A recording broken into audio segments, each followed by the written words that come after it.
Ready to double the fun and turn your solo Switch adventures into unforgettable multiplayer memories? Hey gamers, today we're diving into the world of two-player gaming on the Nintendo Switch, showing you all the ways to share the joy with your friends. First up, the simplest method, Joy-Con sharing. Detach both Joy-Cons from the console. Many games let you use a single Joy-Con per player, instantly turning your Switch into a two-player machine. Check the game's settings menu to see how to configure the controls for single Joy-Con play. Games like Mario Kart 8 Deluxe and Super Smash Bros. Ultimate are perfect for this. Next, let's explore local wireless play. This lets you connect two or more Switch consoles for a truly immersive experience, each player getting their own screen.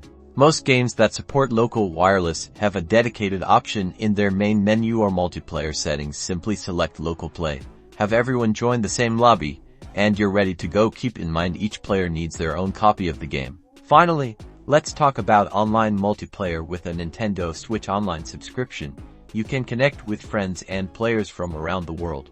Make sure you and your friend both have a Nintendo Switch Online subscription. Then, in supported games, look for the online multiplayer option, and either join your friend's lobby or invite them to yours. Many games also offer split-screen multiplayer on a single screen. Select the multiplayer option in the game's menu and follow the on-screen instructions to add a second player. The screen will then divide to give each player their own view. So, whether it's Joy-Con sharing, local wireless, split-screen, or online play, the Nintendo Switch offers tons of ways to enjoy amazing games with friends. Now go grab a buddy and level up your gaming experience.